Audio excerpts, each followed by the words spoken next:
Hello, everyone, and welcome to the Week 2 matchup, ESDL match between Natural Selection and Pure Gaming. All the players are loaded into the lobby, so we will be ready to go shortly here. Looks like we're just waiting on pick selection and just a couple more minutes for the ready checks to come on through. I'm your host today, Faoline. Joined with me for the first time casting, please welcome Timo Swag here.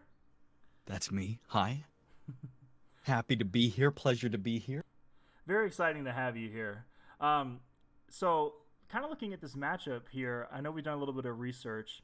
I'm excited to see how Sakato Uchiha performs because he was on the first game that I casted. He was actually Iron Katarina back then. And he went 1-1, but now he's elevated himself to the Bronze League. So really trying to grind out that solo queue, get some hardcore improvement going on there.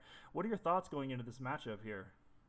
I'm really excited. It's nice to see such evenly balanced teams. The only really disparate elements being the gold and the iron on pure gaming, but the elos tend to even out. So we should have a pretty evenly matched competition here for this best of two, and those are always a lot more fun to watch than a stomp. But yeah, really looking forward to this matchup. If you remember from the last game that you cast, how did Sakato perform with that beautiful Iron Katarina? Because it really looks like he is grinding it out in ranked. I'm looking Yeah. at stats. His most played champion in ranked is Katarina. Yes, he did play Katarina both games, and what was interesting to see is he did get stomped in the mid game. Now that was really due to his inexperience, but what was really exciting about this player was his mechanical prowess because he was able to get the damage out when he needed to. He did get hardcore counterpicked by the Malzahar, which just presses R, point and click, stun suppression. You can't do much about it. GG. But in the next game, he was able to get the damage off. So. I'm looking forward to seeing the development of this player, maybe even today and further down the road, because it does look like he does show promise. Certainly, certainly. And I'm also going to be looking towards, because a lot of teams, at least that I've seen in ESDL thus far, haven't put a lot of consideration into pick bans as far as doing anything other than banning their opposition. Not really looking to select compositions that work well holistically together, but rather looking to secure themselves positive individual matchups that they're comfortable with, matchups that they know they can win in order to try and individually take control of the game and allow themselves a bit of comfort and snowball potential for a lot of these best of twos. Have you noticed the same tendencies, or have you seen a couple teams actually try and put together compositions and ban accordingly? Yeah, absolutely. The pick ban phase is very difficult because it requires a lot of scouting and also a lot of understanding of the game in the meta right now. Right now, AD carries are just not that strong, so I don't look to see any ADs being picked up in the first round. Maybe save your, excuse me, rather I do tend to see AD carries picked up in the first round of the pick and ban specifically because you want to save your counter picks or your top mid laner who are really going to be able to carry through the early and mid game for those types of players in the bot lane. So you also have to figure out which champions are strong on the patch because we are on 10.9 right now. 10.10 has not dropped yet, but we are seeing some creative things coming out here. Last game that I casted, we did see Twitch target ban toward the AD carry of Rift Crusaders, and that was interesting to see that they did the research there. Yeah, Twitch and Yumi have come up as quite the dynamic duo in the bottom lane as far as a lot of high elo play is concerned, and it's certainly not being played in high elo because it's mechanically difficult or anything like that. It's definitely a really strong, just kind of power check to kind of stat check the enemy bot lane and see if they can deal with the Twitch Yumi. And seeing the Twitch ban come out is a really creative way to kind of neutralize cheese and make sure that the games are a little bit more one-and-one, punch for punch, rather than using some cheese tactics to steal away a game and kind of get momentum moving into the second game. I'm going to be really interested to see, especially with some of the nerfs made to Senna over the past couple of patches. She's still very prominent, both in pro play, and I think she's very valuable as far as a pick ban asset. And we do have one of the players, I believe, Super Diaper Baby, Fantastic. What a On name. on the team Natural Selection, who's a bit of a Senna savant. Senna and Morgana as his highest pick rate champions. So it'll be interesting to see if that gets picked up first round and how Pure Gaming are going to be able to respond to that, especially having B1 advantage and having to pick around the red side counterplay that can come out with R5. So it'll be cool to see that. Are there any other particular players that we should be looking towards for this matchup? Do you think anybody that seems like they're going to stand out? Well, the biggest thing that I'm seeing here is this game only consists of 2 gold ranked players. Looks like Shadow Destroyer is going to be the ADC, the gold 4 player for the Natural Selection, and Super Diaper Baby is going to be the gold player support. But it looks like we are getting into the picks and bans here. Everything going to be starting up. So looking to see what these players are going to go for here in order to get their team the right strategies. Yeah, try and neutralize. So on blue side, you have to imagine that's Morgana targeted ban against the Senna player that I mentioned earlier, coming out very early.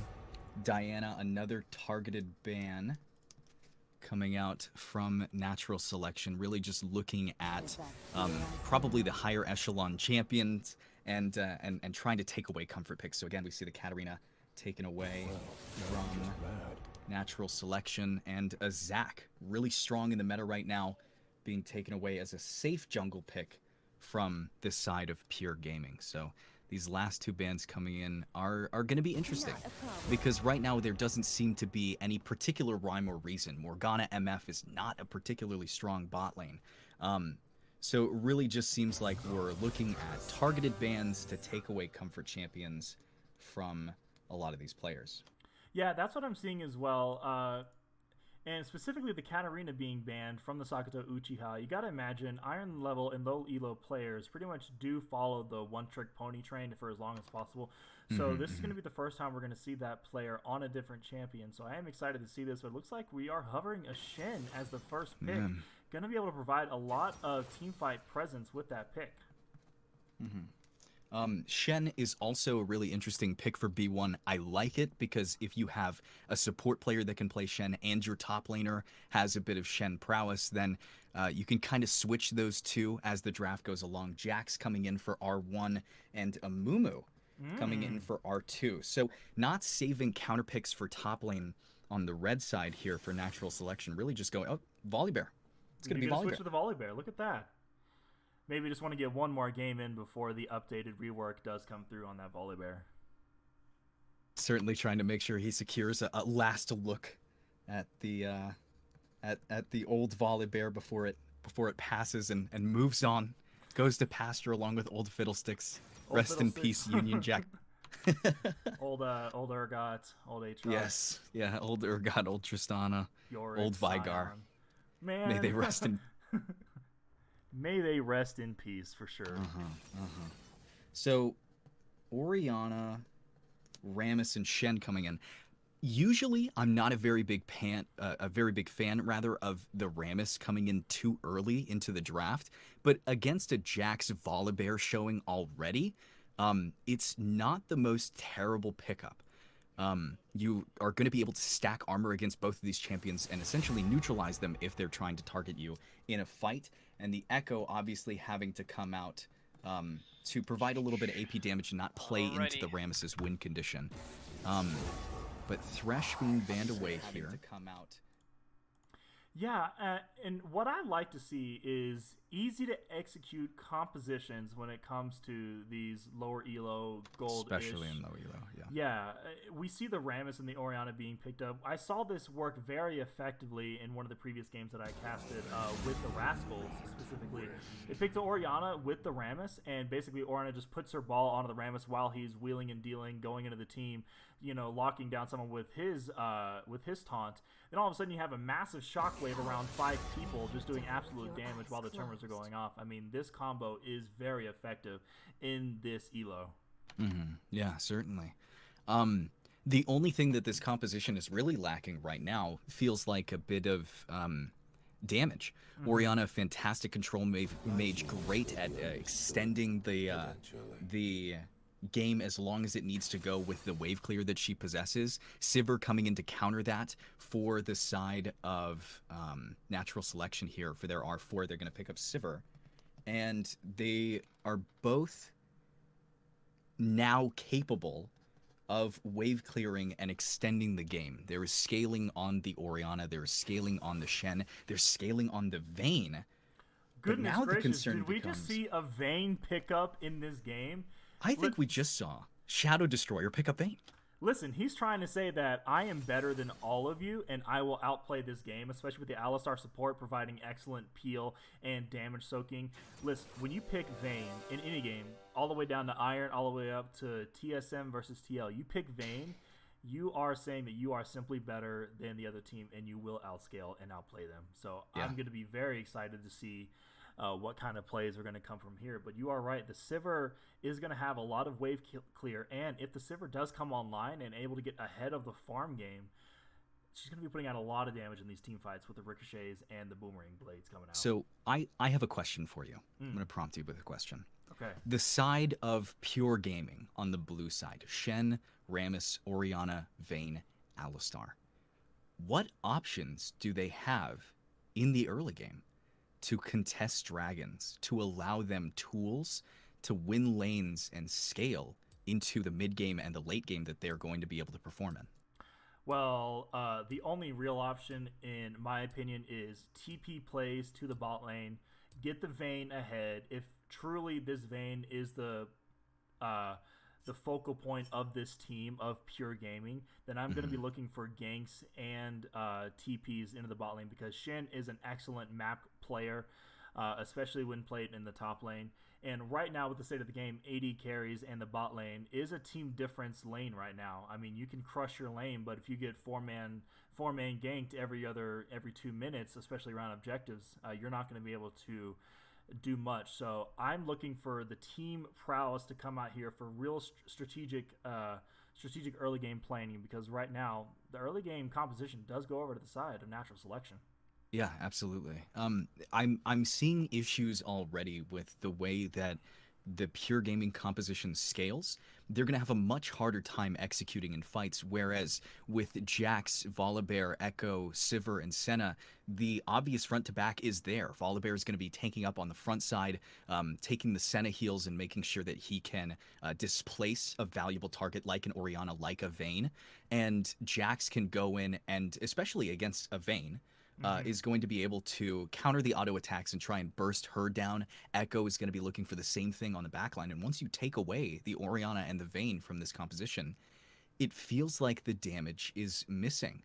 Whereas if you were to pick people off of the team of natural selection, if you pick off the Echo, you still have a Sivir free hitting in the backline, especially with that spell shield. She can be so valuable in team fights. And with an all melee composition, having the Sivir ult there to kind of help accelerate and propel team fights into happening, to be able to force them with the Volibear flash and the Senna roots. Honestly, if I had to give a draft edge, it would probably go over to natural selection for game one. But we're going to have to see how pure gaming can go ahead and combat that, see where they can get their advantages early game, because Shen, surprisingly enough, very, very strong early game topside, especially against a champion like Jax, who is auto attack oriented. So even though the bot lane matchup is going to be tough, and the Vayne might be the win condition for pure gaming, to see Rammus spending time topside and recognizing that he needs to get the Shen ahead as a potent mid-game carry that can make that ultimate play down onto the bottom side when Vayne is in a fight that she might lose otherwise, to try and turn it, is what I'm going to be looking to see. The jungler getting the top lane advantage ahead, because the other lanes are really difficult for a Rammus to gank. Echo has a lot of escape tools. He's notoriously very slippery. Sivir and Senna, could you imagine a worse thing to run into as a Rammus? No, that's pretty horrible, especially when it's double ranged against melee support in the Alistar. It's not going to be a very easy game to gank. I'm looking for counter ganks to come out from the Shen and from the Rammus specifically. It's going to be a little bit of turtling for the side of pure gaming for sure. seeing if they can weather that storm. Because if they do come out ahead in the mid game, I do favor them in the late game team fights if they get if they're able to get everything in order. Because Jax is, I imagine him more of a split pusher. Yes, he can team fight, and he does do absolute destructive damage when he wants to. Certainly. But we're looking here at the side of natural selection, and I just see a lot of skirmishing pick potential for sure. The Volibear does have the ability to go in, and if there's no grievous wounds on the side of Pure Gaming, he's going to be able to heal and sustain all that damage as well. Interesting to note here, Sakuto Uchiha, the Katarina player who had Katarina banned out in this game by Pure Gaming, has gone for the Echo, another magic damage assassin, so you got to start to feel like this is the playstyle this player wants to go for.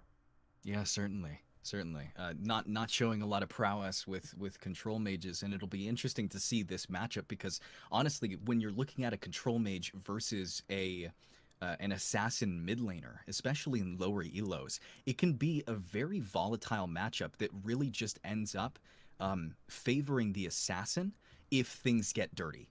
Even if the Echo goes down 0-1, if the Orianna continues to take trades and tries to fight in the mid lane, I think, honestly, the Echo likes that.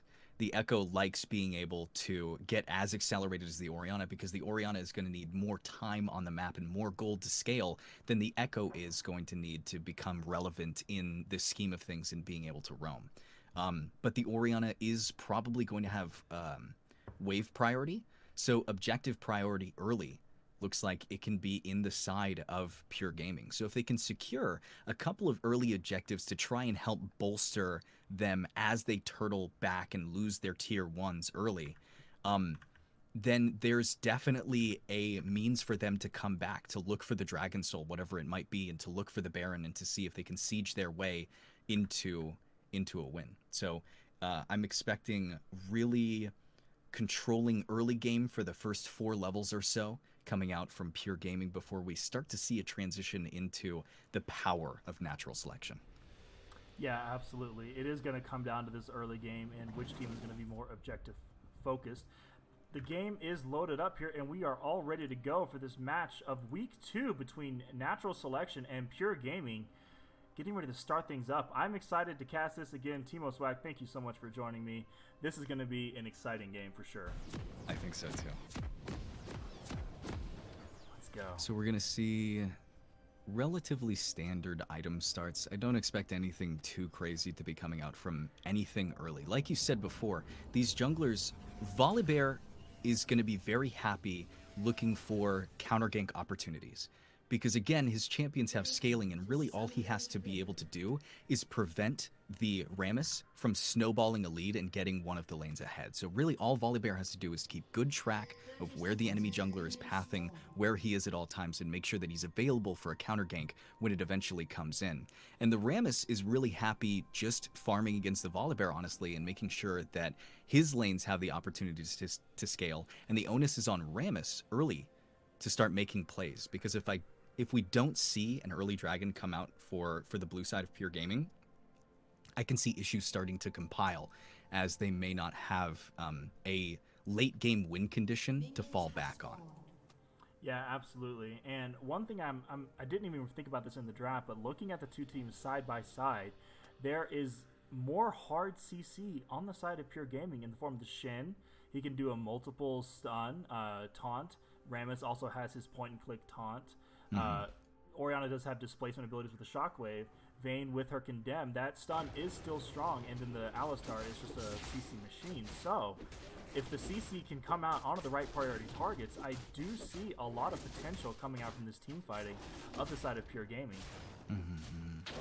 It'll be interesting to see how these team fights conduct themselves as well, because there's displacement on the Orianna and on the Alistar, whereas Rammus and Shen are looking to more lockdown champions. So it'll be interesting to see if we can actually see Alistar execute his combo properly, Orianna execute their combos properly, and parlay them into, like you said, a CC chain that will allow the side of Pure Gaming an advantage. Absolutely. We do have a little bit of a trade going here in the top lane, just a little bit of smacking back and forth. We do see that ability from the Shen able to negate those auto attacks from the Jax there, so are excited to see how this lane matchup is going to go. Jax does have a little bit of a health lead, and the lane is pushing. So this is kind of what we expected from the early game of these teams. The bottom lane is going to have the priority with the range. Oh. Yep. Oh, looks like the Alistar does go in, does unfortunately mess up his combo with the head of purple blaze. But we do have a trade going in the top lane. Absolute massive damage from the Jax onto the Shin. The Shin was not prepared. Shin didn't W. He didn't do it. He did not have his W up, unfortunately. Just took the better end of that trade, and we did see early in the bot lane, Vayne was going in on the Sivir, had the nice proc with the 3 autos, but the Senna, as you can see, that disengage potential with that CC able to lock down. Really keeping him safe, and looks like the Shen isn't going to be using the top lane again. We're going to have a stun coming out. There's going to be a little bit of a chase, but the Graph of the Undying is going to keep the Shen alive. Oh my goodness. This Shen's got to start using his W in order to negate those Jax auto attacks. It's the thing that makes Shen such a competitive laner against this. We do see all-in coming in, absolutely. Is the Volibear going to be able to make it in time? Because there's like a counter game coming in. The hunt, is it going to do the damage? No, but the Volibear gets the flip. Is he going to get away? Yes, he is. The Scorch will not do the damage, but the Rammus did come up to save his top laner. The minion wave was too strong. There's so much experience being lost by Shen. He lost so much experience from the minions that died under the towers. There's another fight going on in the middle. Another fight going on in the mid lane. Echo is going to go in and actually get the better of that trade on the Orianna. We see this iron level, now bronze level mid laner actually able to do the damage. He's going to put his stun down. He's going to go in. Is he going to get the third auto to get him down? The Nat comes down. That's going to be first blood over to Echo on the Sakuto Uchiha on the side of natural selection. Excellent first blood kill. Where's that Iron Katarina now, baby? He's playing Echo. You can ban away his Katarina, it doesn't matter. You're playing a control mage into an assassin matchup in the mid lane. The early trades are never going to go your way, and it just looks like Illis didn't realize what a disadvantage he had in this lane and how much onus was on the Echo to allow him to get lane priority early on in the game, and just overstepped the Ignite Echo. And that's tough. No barrier used, no flash used. Really just didn't anticipate lethal there. Yeah, Summoner's still up. Is the Echo going to overstay a little bit? The Rammus does come in, wanting a little bit more of this gank to persuade. Nah, it's going to be fine. He's gonna get trolling. away with the shield. Yeah, he's trolling. Go back and spin your gold, Sakuto. That way, that way you can get your fruits of your labor, as they say. There you go. There you go. Go ahead and collect that 200 gold. Yeah, Sakuto's actually, that's a great point. Sakuto's staying a really long time in this lane after burning Ignite and really wants to go in again, but we do have a fight going to the bot lane. Volibear going in for the gank. He's going to flash to get the fill up, but unfortunately runs out of time. Vayne is going to be able to turn around. The Ignite comes down on the Volibear, but are we going to have the damage coming out? Senna puts the Ignite up. Flash forward under tower, but the Vayne wants to go in for more auto attacks, but is unable to get it. The Ignite is still burning onto the Vayne. Volibear walks away limping. Unfortunately, the flip just ran out there when the flash came through. As soon as the flash came through, he flashed for the flip and it just wasn't there. So he ended up Eing the Vayne backwards to safety, and Senna forcing the flash there. So many cooldowns burned bottom lane, but Vayne still holding onto her flash and Sivir still holding onto her flash. Very, very key flashes to be holding on.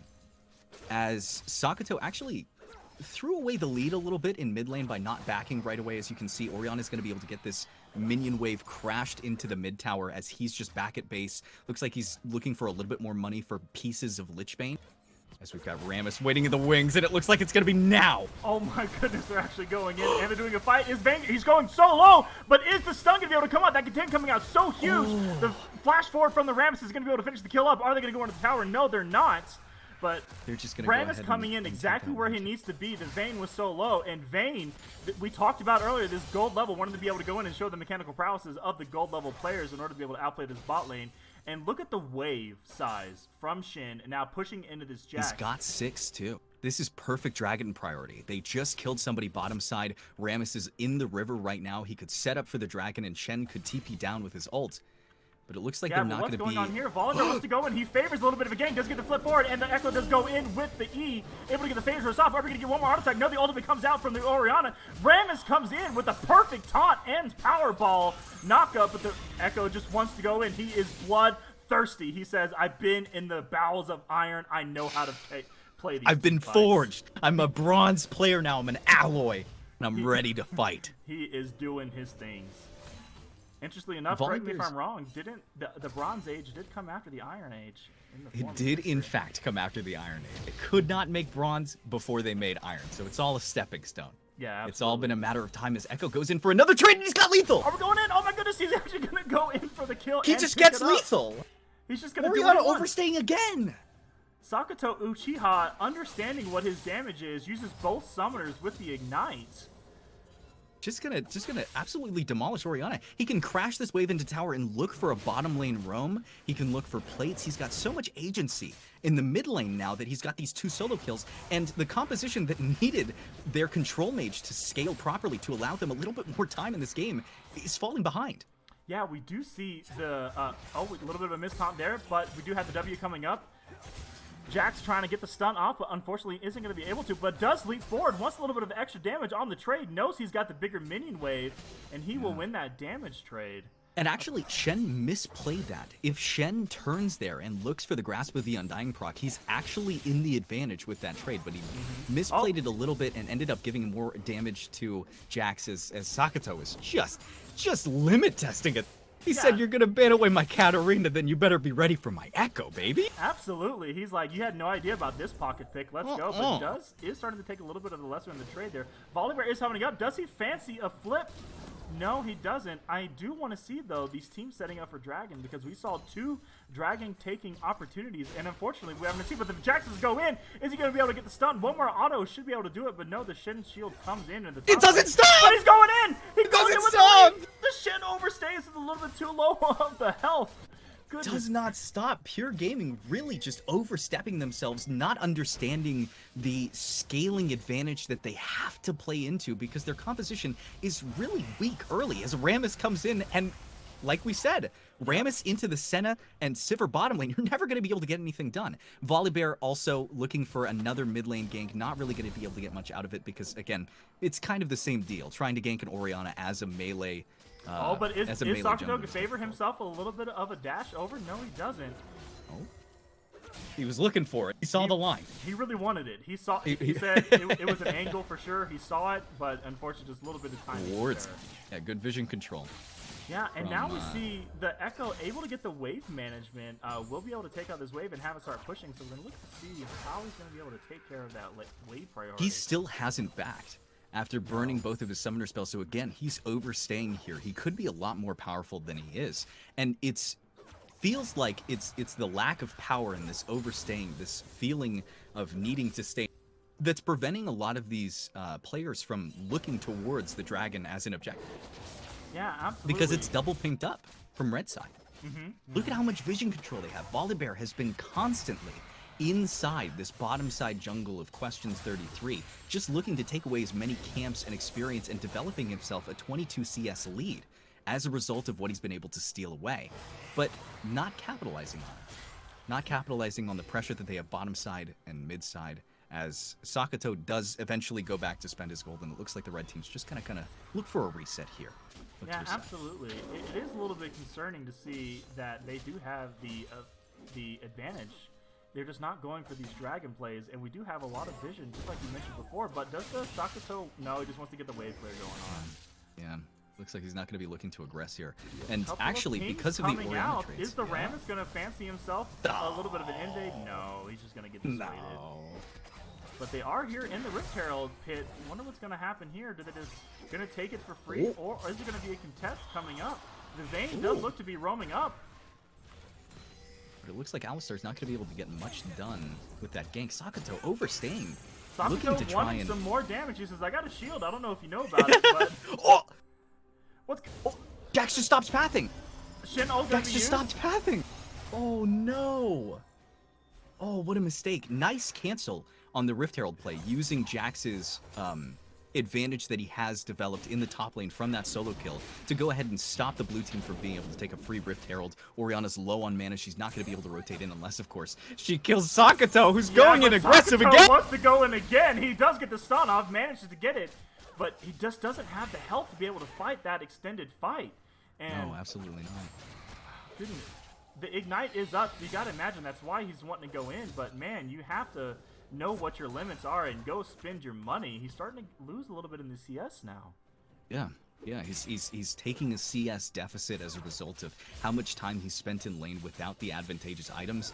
Bottom lane CS is actually looking really equal, which for a Sivir Senna versus an Alistar Vayne is impressive. Yeah, really, absolutely. Sivir and Senna should be bullying this lane a lot harder, and the fact that Vayne's able to keep up in CS is really a good look.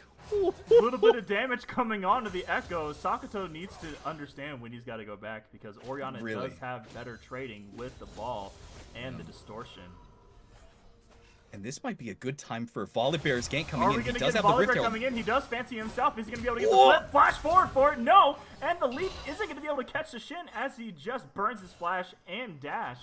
2 for 1. To be able to get out of there. They're not even going to be able to get Shen. And they're going to drop the Rift Herald anyway, so Shen can just stay here, and they don't really get much out of this. If they confirm that Shen backs, sure, go ahead and drop a Rift Herald and make sure that you can secure yourself first tower. But because Shen is here, they have no chance to take this tower. Volibear's just going aggro. Actually flipped him out of the range of the Jack stun. Teammates, what team are you playing for, Volibear? I'm not really sure because we got a fight going on in the bot lane. Is the Vayne going to be able to get the damage out? We do see Alistar wanting to go in. Wraith mode being used by the Senna, just waiting any auto attacks to be able to come through. The Rammus wanting to come in, but is going to decide to back off instead. Yeah. Oh, well, what does Sakato want? We know he's a bloodthirsty mid laner with these assassins. Okay, just wanted to check out some things. Just hanging out in the dragon bush, just looking to see if anything's there. This lane could actually get pretty dicey as Senna goes in here. This is a 1-2-1 situation, but are we going to go in? The Rammus, it was a bait the whole time. Baited me, flash forward. The Vayne is going to be able to get the Silver Bolt's proc. Are we going to see some more damage come through? No. Is able to step away. Here comes Sakato Uchiha. This is not a good idea. This is 1v3.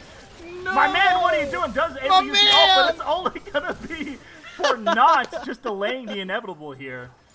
Unfortunately, huge error from the Knight of Natural Selection. He was taking Scuttle Crab. Sakato was taking Scuttle Crab. Oh my goodness. While that fight was going on. The flip coming in from the Volibear. He does have the damage, and the Mountain Drake is helping him out. But look at the top lane. Shin is able to get the better of the trade. Jack's able to jump away with the ward. Orianna wants to get a little bit of trade damage, and you got to imagine this is going to be the Mountain Dragon going over to the side of Pure Gaming here. The fact that Volibear lives there is a blessing in and of itself, because he had the 3 players from the bottom side collapsing on him. He had Orianna with no lane contest because Sakato died earlier bottom side coming towards him, and we've got another trade. It might be another. He uses TP just to get back. He says, "Looks, I escalated the damage. I was able to get Trinity Force. What are you going to do, buddy? Is going to get you low. Is going to get the tower. And I know the W comes up from the Shin. Barely able to survive, and Jax maybe bit off of him more than he could chew there." Yeah, looks like he was coming into lane really looking to aggress onto the Shen after getting his Trinity Force purchase, but didn't expect. You never tower dive a Shen, and you never gank a bottom lane as Volibear. No, especially with the Vayne condemn able to push the Volibear back. You're not going to be able to get on Vayne. Not today. Really a fantastic way to neutralize lane. So hopefully it slows down just a little bit so we can talk about what this means for the state of the game. Sakato with those 2 early kills has got gold, but doesn't have a CS advantage. It's actually down almost 20 CS in this middle lane, which is going to mitigate most of the lost gold on Orianna, most of the gold difference on Orianna. Jax maintaining a pretty even CS with the Shen in topside, which is good for the Jax. He should be looking to transition into the winning side of this matchup, into this lane now. You saw him almost die earlier towards the top side, but now he should have pretty strong control over this lane. So at this point, it's Volibear's look to try and find advantages both in top side and towards the next dragon that's going to be coming up. Yeah, absolutely. Clearing out a little bit of vision here as well. Doesn't want those control wards to do any effectiveness here. Alistar is coming up from the bot lane, so Vayne just a little bit 1v2 right now, but we have seen those mechanical prowesses come out, was able to get the 1v2 early. We do have Rammus going in onto the Volibear. Volibear might be caught out a little bit here, but Sakato Uchiha is going to go right in, getting the stun onto the Shin. Is it going to be enough? But no, a huge shockwave comes out from the Orianna. This is a numbers advantage. Ult back in with the Sakato Uchiha. Is the Rammus going to be able to fall with the Ignite on him, but the Shin is able to turn it around. The Jax doesn't have the damage. Is he going to go back in? No, but the taunt does come out and is able to hit and land. Orianna still says, I do magic damage, doesn't worry about that. Is he going to be able to come in? No, the Jax is going to be able to live just ever so slightly. Yes, he will live. What is he fighting Do they fancy themselves to dive? No way. They shouldn't. No. They Oh, the Rammus was so fast he could have done it. Oh, this Rammus has been trolling us all game. No, what is he doing? I want to go in. No, I don't. I want to go in. No, I don't. No, Rammus, stop tugging on our heartstrings like this. It's too emotional for me. I can't handle it. Gosh. And it was even, but now we see a slight gold lead for the side of Pure Gaming. Starting to make that turn a little bit. And the real question mark is Sakato is only seeing red. This guy's monitor has flux on it, and all he sees is death. Blood, destruction. He doesn't care how it happens. He doesn't care why it happens. There were no objectives up to contest on the map at that point. Nobody had a Rift Herald to drop to guarantee them a tower mid. He was really just looking to take a fight and initiated onto a Rammus with the Volibear. Yeah, Volibear is a little bit caught out here. Does get the Condemned to be able to fall down, but the Vayne might be a little bit too far forward. Sakato Uchiha does continue to see red, but the Volibear does die to the Silver Bolts here. Flash forward from the Alistar. Unfortunately, unable to get the stun. Ult's back here from the Echo. Is he going to be able to run away with the slows from the Chrono Shifter here? Not really Looks sure. like if they continue to chase this, all that Sakato Echo's is going to be seeing is spot. gray. Sakato, Oh! are you going to be able to live? But we do see the Vayne able. Oh my goodness, the damage coming out from Vayne onto the Sivir doesn't matter. And Sakato Uchiha does get away. Sivir saving his teammate's life, basically. Yeah, Sakato is basically just making sure that his Volibear sees gray at this Right? Oh, the flash forward from the Shin, but the first tower is going to be picked up by the Jax here solo. But the Rammus, here comes Rammus. Is he going to be able to get the taunt suppression? Yes, it does. Shin, but the Jax does jump away, saving his life, getting out of there for free. He says, haha, see you later, boys. But Rammus does have the power ball. Rammus power balls What and do then you wanna Trolls do? doesn't Like, go in for it. Yeah, doesn't come on. go in for it. He's like, no. Somebody needs to ping him and tell him that he gets more movement speed the longer the power ball The goes longer straight. the power ball goes. What is Jax doing? Is Jax staying? But the taunt does come through, able to land that perfectly. The Staying in even with the shot shot. is coming in. Counter-strike is able to dissuade that. Volibear, what are you going to be able to do? The Shin is able to keep alive. Sakato Uchiha only sees red. It doesn't matter if it's his death or somebody else's death. He just wants a death. It's got to happen. Somebody's there has to gonna be die. a death on screen, otherwise Sakato is getting bored. He is not happy. And it's so interesting because with Pure Gaming being able to pick up a Mountain Dragon, which is going to be essential for the Rammus, the Shen, and the Alistar moving forward. The Orianna maintaining her CS lead and the lane not going as bloody as she wanted it to. Oh my goodness, the shockwave comes out, absolutely demolishes Echo here. Says, listen, you said you wanted death, I will provide you the death. The flash out of Sivir. Oh, are we going to be able to see can't them go go forward. in? No, the Senna will be able to use her E to dissuade that fight. But the Volibear does come in. Are we going to be able to fancy a steal? Smite fight, no. Rammus is able to clean that up. And I think the Volibear bit off more than he could chew. But the Alistar pushes into safety. Not good. Jax comes in. Now this is an outnumbered team fight here. Sivir ult used to be able to get the chase going in. Shit going in to be able to get his That's shield. just a dead. We do see the that's a taunt dead coming bear. out. Volibear is going to be a dead. That is a dead bear. GG, rip. We'll see you in the next rework. But we Vayne barely living here on the side of Pure Gaming. Well, we do have a team fight coming in. What are you doing, Vayne? That is a Jax that can still jump on. He does have to use the flash wheel to get the safety. What are we going to see here? Rammus, are you actually going to go in and stop tugging on our heartstrings? I think so. No, never. This looks is going to be a dead bot lane turret as well. Natural selection cannot stay for this. But Sakato Uchiha says, no, I can. I will go in. The Sivir is going to die with one more auto to the Shin. Sakato actually still has full health, though, so he's fine. There you go. He's It's not fine. going to Yeah. be my death. He did make sure that it was the Sivir that died that time. He did. He did. It's like, listen, man. Sometimes you just got to let me do my thing. He said, Sivir, there's no way you're ending this game with only one. You got to go. Yeah. It feels like there's just a lot of dissonance with the shot calling going on the red side team from Natural. It feels like they're not being decisive enough with the obvious dragon control that they had early and mid, and now that Vayne is pulling miles ahead of Sivir, Sivir's going to need a lot longer than Vayne to come online as like a 1v1 teamfight-oriented carry. The Vayne at this point is very slippery, Oh, and Jax is the going to go in on the Rammus, trying to steal invaded. away the red buff. Are we going to get the Bloom Plant? Yeah, the Bloom Plant will get the Rammus to safety. And Volibear trying to decide if he wants to go in on this mid lane. Looks like he's Now- going to be dissuaded.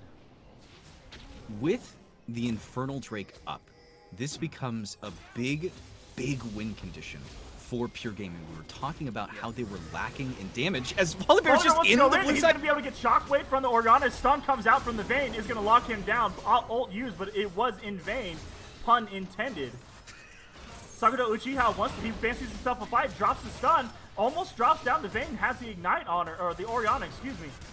Alistar going in. Vayne just says, hey, listen, I see blood too. I got lots of damage. The shield, spell shield is not going to be able to save the Vayne from the silver bolt. Rammus is coming in. He's not pulling on her toe. Rammus wasn't able to. No, Alistar saves the Senna again. Alistar, you got Alistar did it. Alistar saved her. You got to press Q. Q. Rammus has got it. Rammus has got it. It's fine. All right. It's fine. It's dead. Goodness gracious. She's definitely dead. Yeah. So Volibear overextending there, not realizing that his team really just needs to turtle right now, look to his own jungle camps, because there's still a realm in which they can pull this back. Jax is not inting. He's 1-0-0. He's got CS advantage on the Shen topside, and with all the outer turrets destroyed, the side of natural selection is going to be put into a difficult position, because the Pure Gaming ended up rolling the Drake that puts them into the advantage for this game, that guarantees them actual scaling potential against the team of natural selection. Yeah. So it's going to be between a rock and a hard place, but right now the turtle needs to come in, because you have tools. You have the Volibear that can come online in the mid game and be a powerhouse for you. Senna is only going to get stronger as time elapses. Sivir is only going to get stronger as time elapses if you allow Jax the opportunity to farm behind that destroyed tier 1 turret and just kind of build up a quiet lead while Sivir can clear the mid lane almost indefinitely. You can turtle and make sure this game goes on as long as you need to. Give up this Drake. You misplayed in the early game. You gave up the early dragons that you had priority over. It's fine. Play towards the soul win condition and see if Sakato can be convinced to see any color of the rainbow other than red for just a moment, and let Sivir farm as she walks up into the Orianna. Yeah, this is not safe. The damage coming out from the Vayne is huge with the silver bolts. The Volibear does come in. Alistar, what kind of combo are you going to be able to do here? Let's see it. Are you going to flash away from the Volibear? But the Echo may have overstayed a little bit. Does use the ult, but the silver bolts is going to be able to come out and get the damage done. Skill picked up by the Alistar here, going in with the headbutts. And you gotta imagine this is gonna be mid-turret falling as well for the side of natural selection. It's so tragic too, because the Sivir just forgot that she was a ranged auto attack. She assumed that she had to go up and kiss the minion wave in order to do anything to it. Yeah, a little bit of flips here coming out from the Volibear, but is it gonna be enough? No, it looks like it was a bait the whole time. It's gonna be a bait! Has the damage with the Bork and the Rage Blade online. You gotta imagine, doesn't matter how much health you build, Vayne will hurt you. Bork looking so good against this team composition, and Vayne with the true damage coming in against the Volibear, who is behind in CS now, even after his CS lead in the early game. Sivir again, just in the minion, looking to fight a no. What kind of damage are you going to be able to find with the center behind you healing? Is it going to be enough? Yes, it is. Boomerang Blade is able to pick up the Orianna and gets a huge shutdown. Sorry, 150 shutdown on the Sivir. Not as much as the game had told us, but the Jax wanted to fancy himself a little bit of fight here. Sakato Uchiha does go in. Vayne has the damage, though, able to shut down the Jax immediately. Condemn not exactly landing, but very close. We're going to see here what the Vayne's going to be able to do. Is she going to be able to cut away? There's a lot of damage and Ignite on the Vayne. What's going to happen? Pulverize into the Vayne, but the Vayne is able to get the auto attack to be able to take up the damage and get it off. Shen is here as well. Is he going to be able to solo out the solo? The Senna here.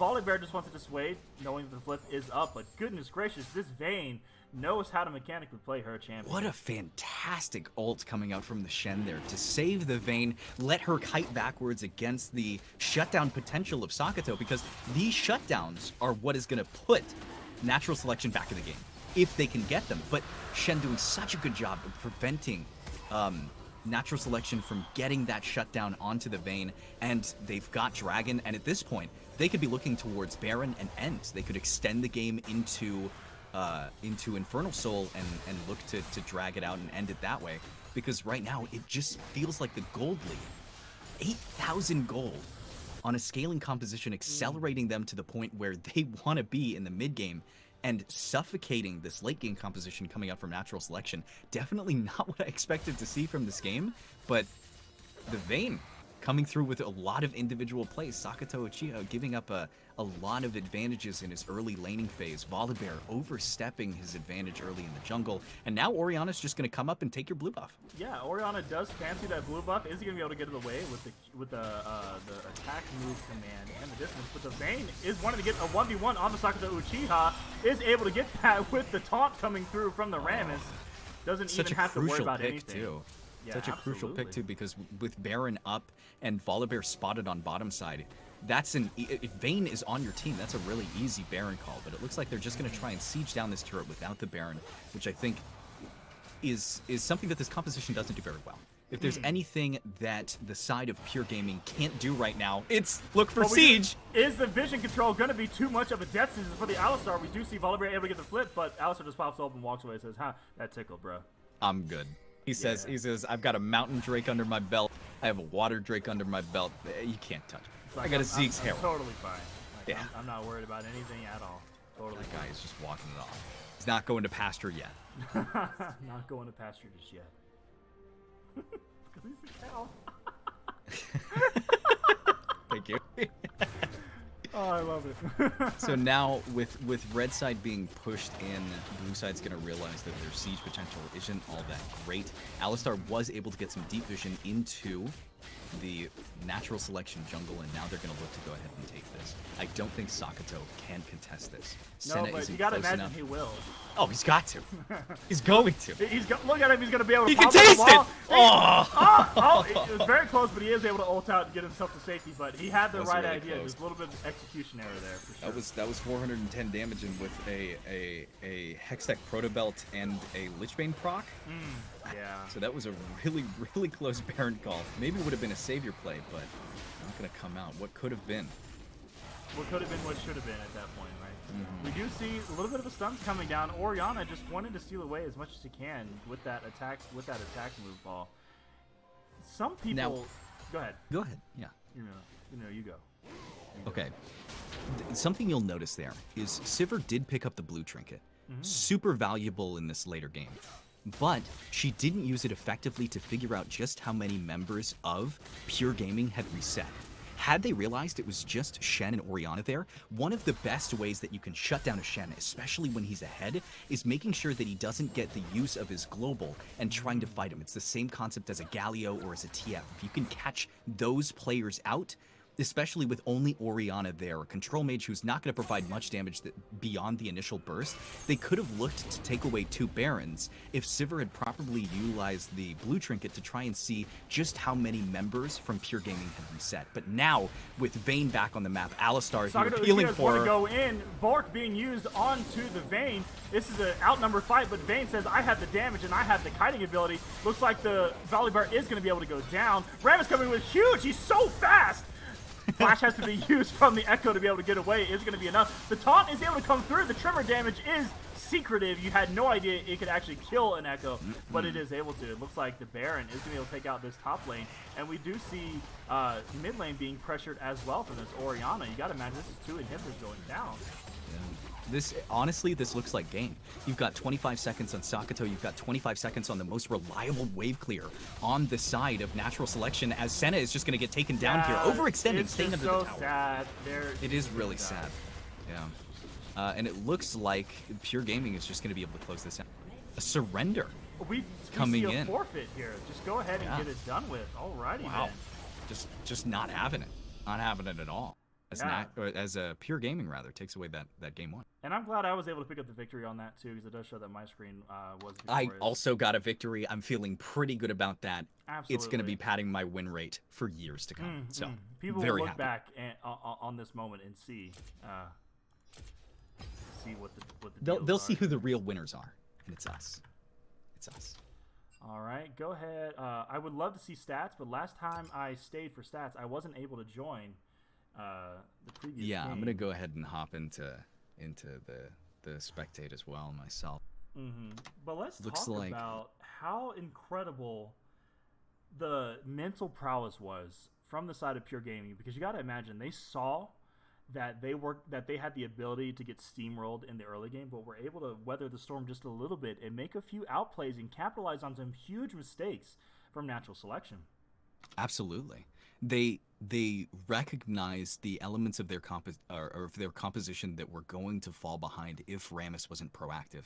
And I think honestly it was Rammus's proactivity in the early game, making sure that Shen, after losing that solo kill to Jax, could come back after he got Sunfire, after he's feeling a bit stronger, and snowball his lead topside, become a global presence that can assist the Vayne, who was able to get ahead because of a Rammus gank and because of a Fiesta that happened on the bottom side. Sakato getting an early lead but not being able to capitalize on it or bring it into any of the other lanes meant that none of the other lanes felt pressure from the lead that he was able to generate. And Volibear utilizing that lead improperly, not looking at the wave management and figuring out how exactly he could invade properly, safely, without threat of the pure gaming side collapsing in on him and dying overextended. Really looking for too many aggressive fights when the gold lead was about even, and taking that fight against Orianna and Rammus and Shen in that topside river kind of sealed the deal. They were able to get advantages early, but as soon as that fight happened and Rammus was able to facilitate that win, it was really just a downhill battle from there for Pure Gaming to go ahead and close out. They got the early dragons. I mean, I shouldn't say early dragons because the first dragon came in at 14 minutes, which was after turret plates fell. So super late dragons, but it's something that you wanted to see from Pure Gaming, was control the early dragons. And since they had the advantage and they were able to press it, they were able to pick up the Infernal, and they didn't need Infernal Soul, but what a disastrous soul for them to be able to pick up against the natural selection composition, who were not able to get ahead early and really just got steamrolled by a late game composition that was accelerated. Yeah, absolutely. And I think back to the turning point of that game, and I look back at the fight that we were talking about in the bottom lane, where the Vayne had Ignite on her, and she lived with 50 health. You gotta imagine if she was going to be able to get picked up and taken down there, that the snowball wouldn't have started, and we could have seen a very different game. But that just a little bit of extra survivability with the kiting from the Vayne basically denied any kind of snowball coming out from the natural selection. Absolutely. And the Vayne ban coming out immediately. Immediate Van Bane. Good. You gotta imagine that's just, pure reactionary. But that's the classic NA. We don't want a salty run back this. We want to ban whatever you were able to perform on in the last game, and it looks like there's just going to be more target banning coming out here. Both of those compositions actually were really disparate in what they wanted to do. They both had hard CC and engages, but they really didn't fit together like a glove as you would see at like a higher professional level, or looking for synergies between different champions and things like that. Yeah, so absolutely. It'll be interesting to see what we can draft ourselves for a game 2, because what I've witnessed from a lot of these ESDL matches is if you lose in the first game, it can be tilting. It can really get to your mental, and it can really affect the way that you're able to perform, especially if the first game wasn't even close. That end score, I think the end kill score was something close to 25-4. Yeah, it was pretty rough.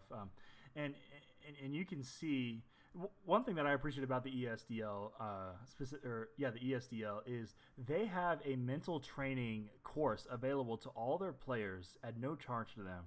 So what I'm curious to see is how many teams are going to be able to utilize that resource that's made available to them to be able to bounce back in these best of twos, because it's not where you can have a clear winner, because 1-1, that's tie. We're American. We're not from the UK, so we're not very satisfied with ties, but sometimes you have to get the wins where you can get them. You gotta claw back whatever advantage you can go ahead and get, and make sure that you can secure yourself. Make sure you can secure yourself at least some points moving into the next.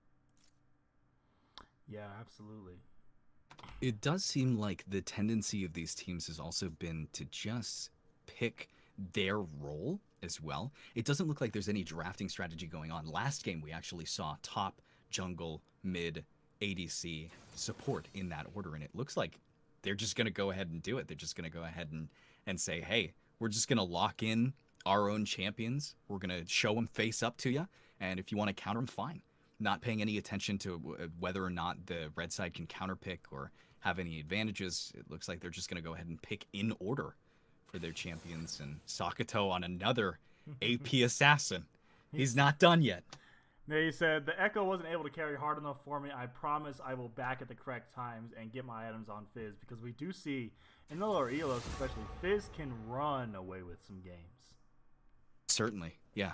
It's all about being able to take the advantage that you're inevitably going to get in the early game in lane and transition it into the other parts of your composition. Set coming out on the top side against the Shen is going to be an interesting matchup, because honestly, as much as Shen loves to stack armor, Set's going to ignore all of it with his W. That shrew damage straight down the middle with the not the face breaker. What is that? Is it the Haymaker?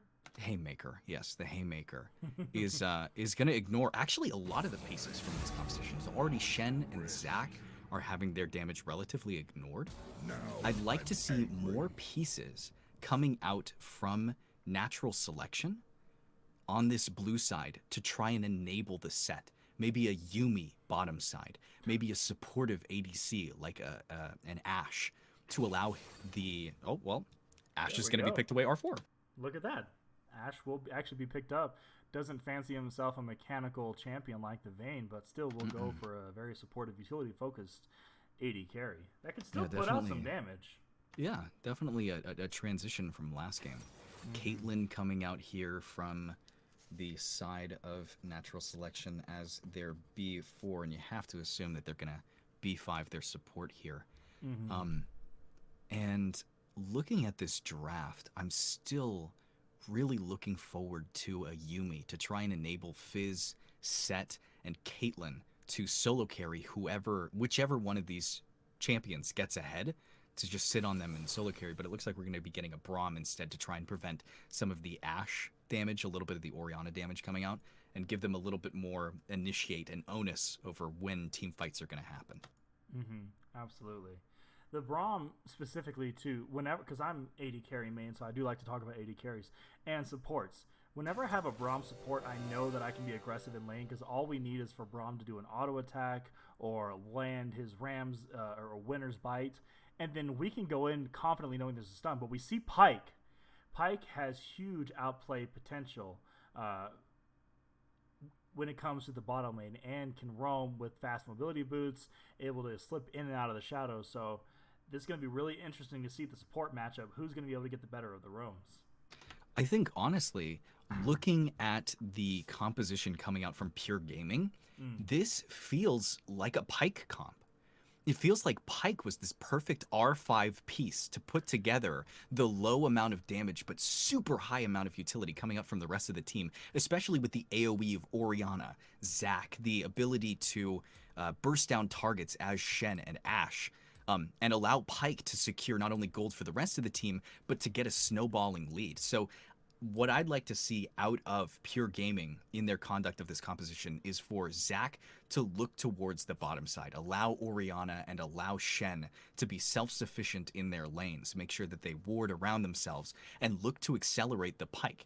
Allow him to take over the game, like you said earlier, with those roams that he's so effective at initiating, especially when he's got supportive elements on his team, like an Orianna that can shield him, like a Shen that can come in and be behind you at the same time as a Pyke is. The flexibility and the mobility coming out from Pure Gaming's composition is something that I really like, and something that was missing from their composition last game that they were able to, subsidize with the leads that they got early. Whereas from natural selection, looks like the shoe's on the other foot this time. They're going to have a bit of a difficult time executing their comp. This isn't a Wombo. This is a pick-oriented comp. This is Caitlyn being a bit off-theme with the rest of the draft, trying to kite around a Mumu and Fizz, but without any peel, as they're all going to be going in, and Braum's just going to be looking to initiate with his ult and block maybe an Ashe arrow. But it's going to be definitely a little bit harder for natural selection to execute. So I'm excited to see how the Shen on the other foot goes, because we're seeing Shen now picked up from the top laner of Pure Gaming. Yeah, that is what we're going to be able to see, and I'm looking forward to seeing which team is going to be able to have more execution, because Amumu, I don't see a lot of this champion now, a little bit in a higher elo, but in the lower elo, Amumu is just a pretty straightforward champion. Throw your bandage out, latch onto somebody, press W, press E, and then press R. And then before you know it, everybody's stunned up, and hopefully the rest of your team has killed everybody. So there is a lot of team fighting prowess on both sides of these teams, but I do favor the side of Pure Gaming here, especially with the Pyke able to go in and get the executes back to back to back to back. With the Orianna coming in, putting the ball onto the Zac, able to jump in, flop up, pick up everybody, coming down with the huge shockwave. You got to imagine that damage would be absolutely insane. It's monumental. It feels like both of these compositions could have used a Pyke. I mean, you see a Set, a Mumu, Fizz, Caitlyn, and then you get a Pyke as a finisher. You really don't need to rely on the front line as much as you just need to dive into the back line and work it out. But Pure Gaming were able to pick up the Pyke, and I think that's going to be a really valuable and essential part of this composition as it moves into the... Looking at these lane matchups, who do you think is going to have early priority, and what do you think the junglers should be looking to do or could be looking to do early on in this game to try and accelerate these drafts? So, specifically, Fizz, the mid lane and the bottom lane do have a lot of pushing power and early kill potential coming out, because the Pyke is very skill shot based, and unless you get mechanically outplayed, you do have the ability to overcome the early game of the Pyke. But the Fizz here, the reason why I'm hesitant to go and put jungle focus towards the Fizz is because we saw in the previous game, Sakuto Uchiha doesn't have the mental or the knowledge in order to balloon the leads that he's consistently able to get in all three games that I've seen him play. He's able to get these early leads, first bloods, but he's not able to capitalize them and start ballooning the leads. So I'm going to be looking for the jungler to start focusing more towards the bot side, get this Caitlyn on an early lead, because in the mid game and especially the late game, Caitlyn can put out some damage and dissuade a lot of fights with her traps. That's really astute. I think that, honestly, yeah, you're right. If both of the junglers are looking bottom side, the Zac to try and accelerate the essential part of their composition, which is the Pyke, and the Amumu looking to disable that part of the composition and put him so far behind that he's not going to be relevant in team fights, Orianna and Shen are going to be able to come in and sit in your team for a little bit, do a little bit of damage. Orianna might be able to burst out one of your carries, but after that, with beefy boys like Set, Amumu, Braum, what other damage are you going to be able to output while Set's able to go ahead and capitalize and get all that true damage in that Conqueror proc? And Caitlyn's going to be able to sit on the back line of the fight, and without any threat from the Pyke, she doesn't really have any other threats coming out from this comp other than Zac, who can dive in on her. But if Zac is diving in on her, the Orianna ball is going to be a little bit misplaced for the rest of the team, and it's going to be a matter of whose backline dies first. Right, exactly. So that's a really salient point, that if a Mumu focuses bot side, Caitlyn can be really oppressive. I mean, you play ADC. Yeah. You've played a scary Caitlyn lane. Yeah, everybody who plays Caitlyn as ADC believes that they're absolute gods after they play Caitlyn, and it's because you just win all laning phases, unless, you know, they're like 2% things happening, you know, support just goes AFK or whatever. But 9 times out of 10, when you play Caitlyn, you're winning that early game, and you feel absolutely amazing. So it's a free lane. Yeah, it's basically free. So I am curious to see what's going to be happening here with these two teams. We do have the game started up, items bought, getting the transition going. I wonder if we're going to see any invades. I haven't seen a single invade in the ESDL. I would love to see something like that. Not one? Not a single one. That you would think in low elo they'd be playing crazy. They'd go crazy. Right. With the Braum, looks like, yeah, everybody's able just to lock opting down into a somebody. start. No, just defensive starts here. Especially with Ashe and Zac being able to walk down somebody with a Pyke. Well, looks like there's a little bit of a concert going on. We have skin synergy from the Pure Gaming's bot lane here, both going project skin. You got to imagine those two mechanized humanoids are going to be able to do some kind of irregularities and putting out a lot of damage. Maybe cause a little bit of a glitch in the source. Act up a little bit. Yeah, you got to expect it. Oh, yeah. Here it is. It's the cheese bush. The cheese bush. There it is. They're set up for it. I didn't see a ward placed either. Nope. Oh, it's going to be a standard bot lane. We're going to see what happens after the leash. Which route do they take? This is absolutely scary because the Pyke does have lots of damage. Yeah. I would if oh no. Caitlyn's oh, they're pathing. going. Oh, Caitlyn's pathing into it. If Pike holds on to this. There it goes. Ooh. It's going to be going. Okay, Pike flash is gonna already. Get the flash hurt. Ignite Ignite burn. comes down onto the Caitlyn. Is he going to be able to get away? It looks like it is, but the damage has come out. No, Caitlyn, you can't step forward like that. That's not how this works. Heal and flash already used from the Caitlyn. The cheese is complete. Or the Guardian proc. Guardian proc saving Caitlyn there. Just barely. She barely. pats back into the Braum.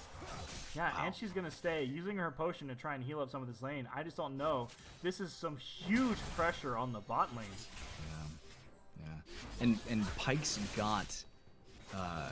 got steel shoulder guards, so he can help push the lane even if Caitlyn decides to back there. And she's going to be missing out on some really crucial level 2 experience. And with that, the lane is going to need some outside jungle assistance. Or we do have a little bit of a top lane trade going in. The Shin does favor himself on all in, but the shield haymaker from Set just says, no, I got your damage. Baby. This is fine. Yep, that looks like a Conqueror proc on Set, and if you've got the Haymaker shield up, the true damage against a Shen, it's not going to matter. The trade's always going to go Set's way. Yeah, every time. That's why he's the biggest boy in the top lane. He's a true gamer. It's good to see this picked up from the side of natural selection this time. I think Set is in a really good place in the meta right now, and I think he can be a focal point of a composition if he's allowed to get ahead. But we can see a Mumu in the mid lane. What are you trying to do? Just are you just walking? Just walking around. Just wanted to mosey in, let you know, hey, I'm here. High five both the mid laners. We do have a little bit of a fight going in here in the top lane. Set wanting to go in with the Haymaker, does get the true damage. Massive chunking onto the Shen with a huge wave pushing in. You're going to imagine some kind of pressure being built up here. And I mean, that would have been a perfect time for a cheetah recall. Set can go ahead and back there, buy his gold, come back with an advantage against the Shen, and make sure that he presses the advantage against the Shen. Oh, Sakato! Sakato, you're going in, always going in with the Ignite popped up. Amumu is here, but the Orianna does fancy herself a turnaround. Now remember, Orianna overstayed last time! Oh, it's gonna happen again! Oh my goodness, the first blood going over to the Mumu isn't gonna be able to translate that lead. She overstayed just a little bit. You gotta imagine that's from the confidence of last game, though. That's last game it's mentality. like I'm watching a replay. Yeah. Oh my goodness gracious. The same mistake that you made in the middle lane. The Orianna overstays, and you're not going to be able to lock down a Fizz. As it's so difficult, especially if Fizz has his E up. Yeah, there's really no universe. Yeah, I don't know the exact spell name, but it's like Trickster or like Jump and Play. It's annoying. It is very annoying. Being able to remain untargetable for about 3 seconds and just kind of get away from any trade damage or any initiation that can come down. Yeah, definitely difficult for a lot of champions to deal with in this game. Cooldowns for sure. Amumu does favor himself a gank, pinging on the way. Normal trades. Dash going to be able to use the taunt. W comes up, able to stop the auto attacks, but runs away from it. Fizz wanted to go in. Sakato only sees red, as we've always seen, but doesn't have the mana or the Ignite up to be able to get any kind of damage. Trading comes back from the Orianna, able to punish that Fizz for taking a trade that was unfavorable. And you can kind of understand Sakato's logic with staying behind here. He didn't get the kill, so he's not going to have enough money to complete his Sheen. He's not going to be able to come back to lane with a power spike, but at the same time, you're giving up so much kill pressure by remaining in this lane for so long that it really just doesn't feel worth it for the Fizz to be staying here in this situation. It really feels like if you just hop out of there and come back into lane, especially after having it crash, you can get yourself in an advantageous lane spot, and you won't be out of mana and half HP against an Orianna who's been granted a back by death. Yeah, absolutely. Able to get a CS lead, though, early on. Sakato doing a little bit better with that, making sure he translates his lane advantage and doesn't give him much of a CS lead. As Mumu is just... Want to get the hook, does able to land it. The stun comes through. Ignite goes down onto the Caitlyn. Is going to be able to follow up? No, able to E away with the net. And the Ignite does go onto the Ashe. Are we going to be able to get some return damage here? No traps placed. We have a fight in the top lane. Zac wanted to go in. Flash used by the Set in order to bounce away. And the Blast Cone able to get him to safety. Lots of skirmishing going hard here in the early game. Rex deciding that the ideal time to invade Zac's jungle is just as Fizz is backing and the wave is pushing back into Set, who wants to back himself. A bit of a savant, by the way. Going with the Trinity Force build. Love the Trinity Force build on Set. Way better than the Black Cleaver. It doesn't make any sense for him to have Black Cleaver. So I'm really liking the genius coming out from the Set with this build. And that trade in the bottom side, the heal timing on Caitlyn was so precise. And it's something that you see a lot in lower elos, is not keeping a very, very meticulous track of cooldown timers, and it results in engagements like that as Fizz comes down, and it looks like Sakato's used by the Caitlyn to be able to go in. Sakatos wants to go in. He only sees blood. He's gonna be able to get the knight goes down, but the heal does come up. That's the ult. He's gonna be able to stay alive. The ult's coming in, and we're gonna be able to see Super Galaxy Sharks coming out and getting the kills. Everyone's staying alive though on the side of Natural Selection, able to. And get now they can some transition into the Dragon. Here. Yeah. They can transition into the Dragon. It looks like they're not going to, though. Bot lane HP is pretty low. Set use teleport, so there's not going to be as much presence. Again, the Shen is a global threat. So you understand that Sakato, it's like he's listening to the cast. We told him that last game, he did not capitalize on the advantage. He was able to get early side in mid, and now playing much more proactively and looking for that bottom side gank is so good, especially after they burn those flashes. And you don't need a timer if you just saw him use it. So no, we do see the Fizz going in, but the Zac was waiting in the wings. Is he going to be able to walk away? It does look like he is going to be able to get to safety, but man, he's going in, and I don't know if he should be going in. I mean, he's got full mana. He didn't lose any HP from that gank, which is fantastic. It's wasting Zac's time, allowing Amumu the opportunity to farm. As Set does want to go in. He's able to pull this Shen back. And just looking for kill pressure. The massive wave again here from the Set. Feeling a lot more comfortable on this pick. And this is kind of how I expected Pure Gaming's draft to go last game. They picked a lot of the same control, late game scaling elements as they did last time. And the Pike's roaming up. Is he going to be able to get the stun? Yes, he is, because Fizz used all of his cooldowns. So unable to get the kill, though, because there was no mana on the Orianna, but we do have a fight going in here to the bot lane. This no, it isn't slippery. But the Shen Ashe is going with to be able no to use flash. the TP. Drop a trap. No, that's not the correct play. Shen's in time. Is he going to be able to... But, are we going to see a turnaround here? Sakato Uchiha want to go in the mid lane as well. We're going to see an ult come in. The ult will take down the Shen. Ashe did not want to block that. Didn't think she had the health to be able to do so. So Shen does fall with that ult down in the bottom lane. Fantastic heads-up play from the bottom lane of Natural Selection to recognize that with the call from Pyke being mid out, they can aggress onto the Ashe as she's pushing in the wave against them to try and get it to crash unsafely. But overstaying a bit here, and the Zac's going to look to Zac isn't going to be able to go in. The stun does come down, but the passive is still available. You got to believe this is going down. The Amumu is going to be able to come in, but the Ashe may have overstepped a little too much. She is super low. The Zac does fall, and the Pyke is going to be able to low too. Flashes away, is going to be able to use it, and you know the health regen is too real for the Pyke to be able to pick that up. Too real. He still has is ult. he going in? The flash forward from the Fizz. Sakato! Sakato only sees red and is able to get the pickup on the Pyke. Woo! Arigato! Sakato says thank you for that kill, and thank you for this Cloud Drake getting picked up, taken away 4 minutes earlier than the Drake was last time, and going to the opposite side. Natural Selection going to be really happy about this Cloud Drake, the extra CD on their ults, as they're a bit of an ult-oriented team, and Set's not done! Set's wants to go in as well, and we've got a fight going on the top lane as well. Oh, but he doesn't want to fan. He just wants to push the wave in and get it going on. Set's just going to have permanent priority in this lane. Zac really neglecting to look towards the top side in the same way that he did last game with the Rameth. And it looks like Pure Gaming is just going to be falling behind here, 5-1, a minute gold lead, but the pressure lead is suffocating for this team. It really doesn't feel like they have many options right now with all of their lanes being so far behind. And with these first towers still up, Zac's got to be making more proactive plays to help give his laners a bit of breathing room and allow them to get in a position where it feels okay to trade their outer tier turret for something else, where they can look for a 4-man on one side of the map and give up and trade towers so that they can get gold without having much of a contest, without having to fight over it. Yeah, absolutely. And one thing that I'm very happy to see is the mental fortitude from Natural Selection, because they did get bodied in the previous game. Super hard. And they're coming back, showing that they still can compete in this league against this gold level ADC, now taking the form of Ashe. Looks like the Vayne ban is going to work out perfectly for him. Yeah. Looks like taking away a lot of the agency from a player that likes to play hyper carries, that just finished playing a hyper carry, and putting them on more of a supportive element as a Mumu. He wants to go in with, but he's going to get pulled back by the shockwave. Is have to use the ult in order to disengage, but the Zac is here for a counter gate.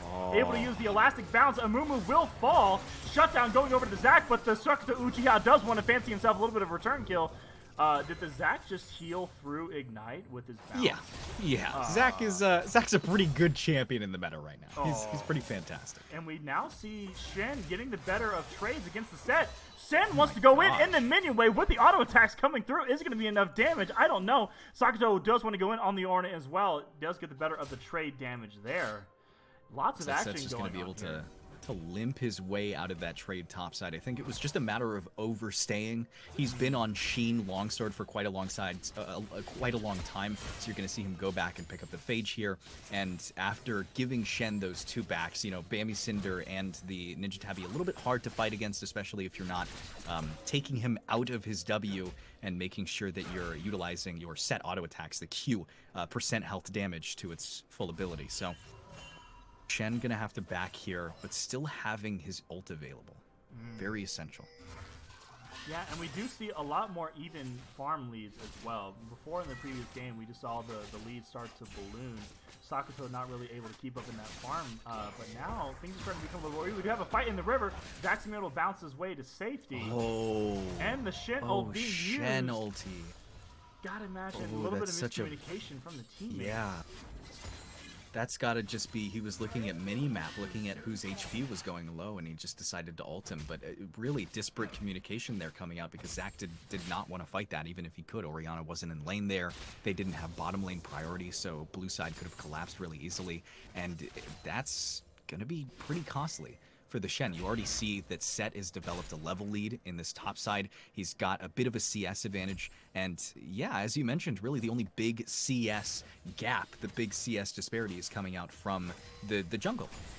It looks like Natural Selections, or rather Pure Gaming's jungler, in the midst of all of this going down, has still been able to maintain his farm and look to steal away camps from Amumu to keep him behind whenever he shows up on the map and is looking to try and get an advantage. Now, bottom side is warded up, and Zac's looking for a gank. The question is whether or not Natural Selection is going to realize that they had vision on him the whole time. They had vision the whole time. The ult has come through from the Ashe, able to lock down the Braum. The Pyke is able to pull back. The Braum does use the ult. Is he going to be able to get away? No, it's not. Flash forward is going to be able to secure that kill from the Zac. And we have a fight going on here in the top lane as well. Set turns around with the Haymaker, that huge shield, able to dissuade that fight. But you got to imagine the bottom lane of Natural Selection thought they had it.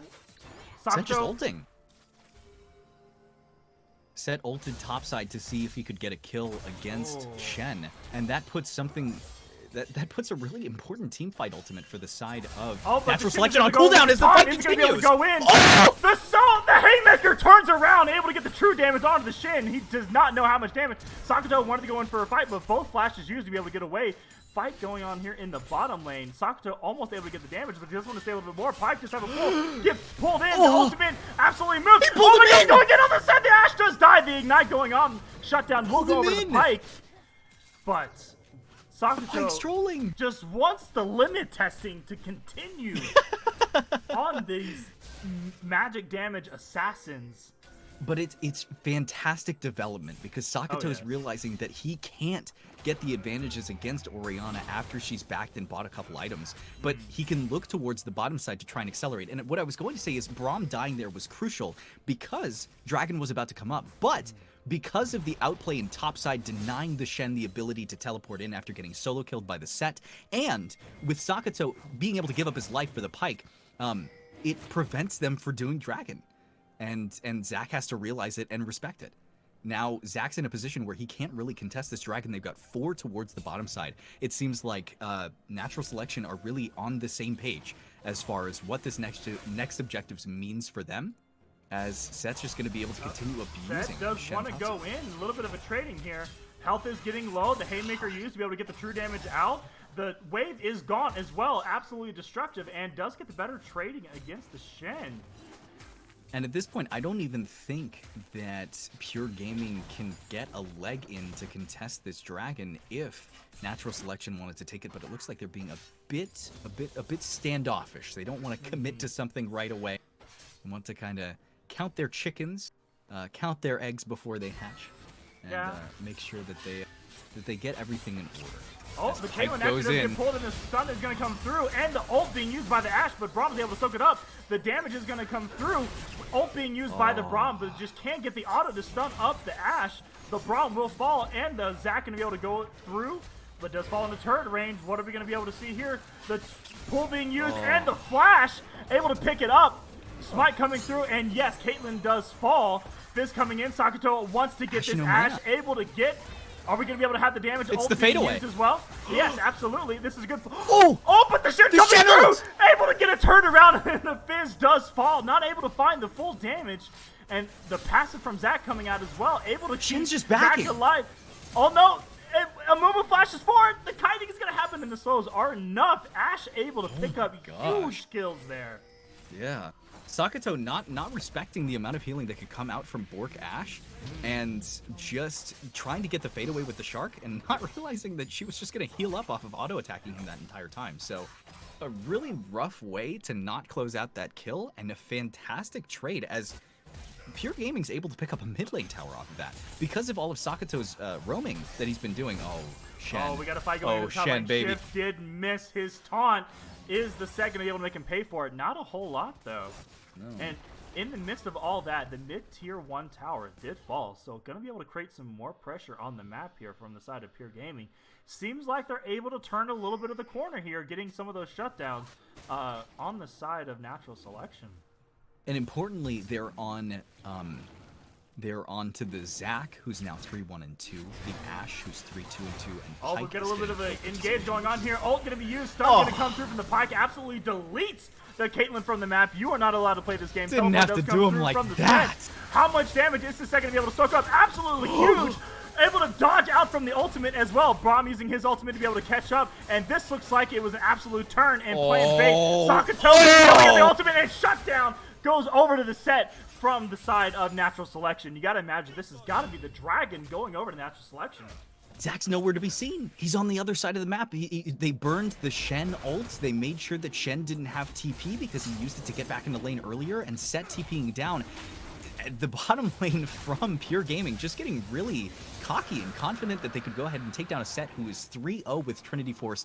That fight isn't going to go well for you at all, especially as a bottom lane who just expended the ultimate on Ashe to try and kill the Caitlyn, even though it probably would have been secured just from the Pike Q and E. So a little bit of an overcommitment of resources for a kill that really, in the grand scheme of things, wasn't as valuable as what they could have used to disengage that fight that didn't end up going their way, and another dragon going over to the side of Natural Selection. Yeah, absolutely. And the top tier 1 does fall. The Shen wanted to go in. Zac is here as well, though. They're going to be able to have the damage flash used as well. The shield is charging up for the Set. Nope. Is not able to use it. The shutdown does go over to the Shen onto the Set, but Sakato, low health, uses the flash. He's actually going to be able to get the outplay going on. Messed up the flash, but still is able to pick up the kill in the Orion. And now we see a fight over here in the top lane. Mumu wants to clean up what's left of this fight, but the Shen just has the slows and does max health damage on his whenever he uses his sword going through somebody else. So you gotta imagine. Sakato just said this summoner spell. No, I don't need this one. Let me use it in your face. That's a little bit of a style points right here. But we do have a fight going in here into the bot lane as well. Ultimate being used from the Ashe. Pike able to execute the Braum, and the chase down is going to be able to come through, but no. Flash coming out from the Caitlyn, able to deny that catch potential. I don't know why you wanted to turn around. That's an Ashe who could permanent slow you. The damage is absolutely huge coming from that. Pike ultimate not even needed, able to solo out the Ashe on the Caitlyn. Just gonna walk him down. Walk him down under tower. Approach velocity OP. Yeah, it feels like a bit of a misread from the side of natural selection. I don't think they recognized where exactly they won that team fight from around the Dragon Pit. And they overestimated the value of Infernal Drake as they come back in and look to be the aggressors in a lane where they have extreme level disadvantage. Pyke is now level 11. This is the kind of Pyke that you want to be able to take over the game for you and you want to be able to close out kills. Yeah, Sakuto missing his ult there. Unfortunately able to close out anything, but you see the idea. It's just a little bit of misplays coming through. Yeah, it's a 2-level disadvantage for this bottom lane, so looking to be the aggressors there is definitely not the play that you want to be making. You want to try and turtle, especially with the long range of Caitlyn and the kill pressure that Ashe and Pyke now exude whenever Ashe's ult is up, which is on a super low cooldown. Oh, Set, are you trying to go in? We're going to see the Caitlyn ult being used on the Orianna. I feel like the Orianna was in range for the Set to be able to pull her back, but just not feeling confident in that. Probably could have been a kill there. Just doesn't go ahead and hit the E button. Doesn't feel like he knows the range on set E, because it does feel like that would have been a kill if he had just been able to pull Orianna back. But now we're looking at a position where the next objective that's up is either going to be the Mountain Dragon or Baron. And I don't think that natural selection is in a position right now with their champion composition and with where those champions are in terms of ahead or behind in lanes, that they'd be able to do the dragon, or do Baron rather. Whereas Pure Gaming, you have an on-hit Ashe and a Zac that has Warmogs, along with a Shen and an Orianna who aren't going to be able to take it fast. But definitely do take Baron. A little bit of a going in. Pyke's going to be able to use the hook, does land, and the stun comes through. The Bork being used. Absolute execution. Set getting caught out there from the rotation from Pure Gaming here. And this is exactly what we were talking about in draft. This Pyke gets ahead, and he is going to take over the game. But not if he gets caught by the... Going in the whip. Ult from the Zac, but still able to pick up the kills. Fizz just does too much damage no matter how you mechanically play that. Oh, but the long range, max range Q from the Amumu, ultimate from the Caitlyn being used, is able to triple kill. Sakuto Uchiha coming through on this Fizz, able to get the damage out. Boy. Woo! That's our boy, baby. That's him. That's the one. That was a Pog champ. Q from Amumu coming out that's going to secure this mid lane tower, and that swings. I mean, Oh, Zac, have you bit off a little more? Are we really gonna forehand dive a Zac with Warmogs? Is this I a don't good know, idea? and the Shin ultimate coming through as well, providing the extra shield to dissuade that fight from going in. Shin, you're looking like you're posturing to be able to do a little bit of a flash taunt here. Flash is available for the Shin. Doesn't look like we're gonna be able to get any much action going through. Both teams just deciding to back off. And if you take a look at the gold graphs, that closes the gold lead. But the problem is that there's so much of a differential. The CS advantage that Orianna has again been able to develop, the CS advantage that Ashe has been able to develop, that Zac has been able to develop, is really putting Pure Gaming ahead, as well as the amount of gold that they've been able to amass from these really crazy fights that are going on as Amumu tries to kick out. The Pyke caught up a little bit, but just able to vanish away, Pyke things. Oh, but is it going to be a turnaround gank? Hook barely misses. Zac wanted to go in as well. Sets here. I don't know if they had the damage, but they're all focusing the Zac, who has too much health. They need to get out of the carry. That's it. That's the set, baby. The suplex coming through. Pyke almost went off of the ultimate, but we do see low health. The movement able to lock him down. Zony's coming through on the Pyke. Zac's still alive. Oh my goodness, the ultimate is able to clean up the Braum. How much damage is the Amumu going to be able to do onto the Zac? Sakuto Uchiha coming up. You got to be imagining he's going to be able to try and clean it up. Sakato's ready. Amumu's looking for the Q! He's able to so get he gets it. the passive but down, but I don't know if they're actually going to be able to take him out. You can't imagine, but Sakuto absolutely is going to be able to try. Sakuto! Oh, and he Sakuto says you can have the summoner spell too! No, he doesn't want the flash. He doesn't want it. No matter if it costs him the death or somebody else, he doesn't want the flash. Zac says you can keep it. Yeah. I'll take the kill. Yeah, it's fine. Thank you for the shutdown. Much appreciated. I'm not Zoe. It's fine. That was last game. We're all good.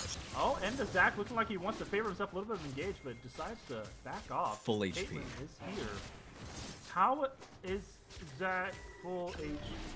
That looks like a Warmogs and a Zax's pass. Oh, but it looks like they're trying to go in. Oh. Zac, is going to be able to get stolen away. Tragic. Huge steal. Amumu getting low. The ultimate being used from the Zac.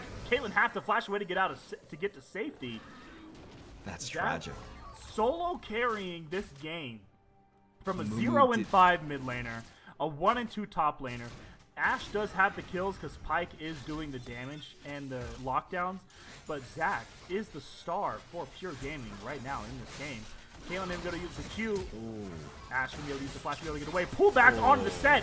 Ultimate for the Orianna is going to miss. Sakuto does have the ultimate, able to actually delete the Ash from the map. Braum ultimate being used as well.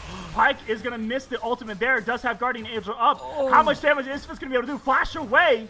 Is going to be able to dissuade from the Guardian Angel being used, but meanwhile, Shen pushing in the top lane with that pressure. Yeah, not really looking to participate in the fight that maybe could have ended the game in mid lane. Now choosing to ult out defensively after watching that fight go down, because you have to assume if Shen ults in there onto Ashe and prevents her from getting bursted out, the advantage that Pure Gaming had in that team fight would have been enough to parlay it into a huge objective like a Baron, or at the very least an inhibitor tower. Right. So Shen choosing to just kind of greed a little bit, not really enjoying getting bullied in this lane, unlike last game. So maybe being a bit more conservative with his abilities and not feeling like he has a lot of agency in what he's doing.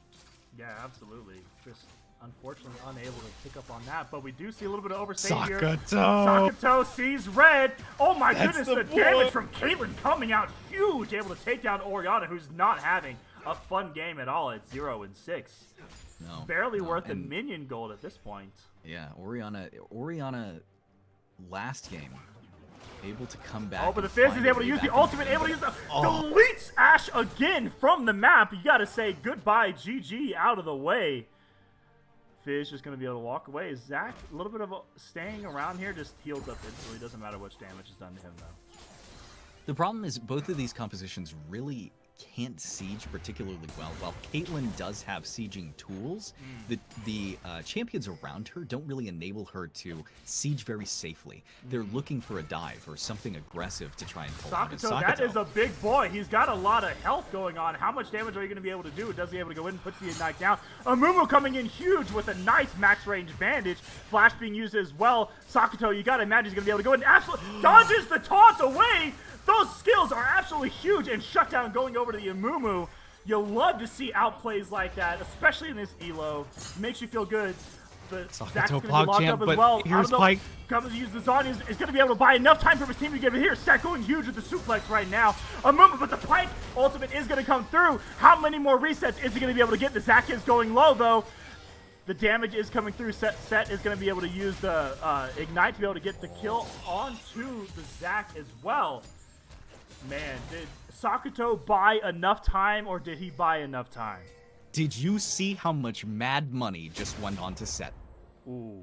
Because let me tell you, it was 900 gold. And oh no. Oh Ash no. just constantly out of position. Yeah, it doesn't matter who catches her at this point. She's going to get deleted by anybody.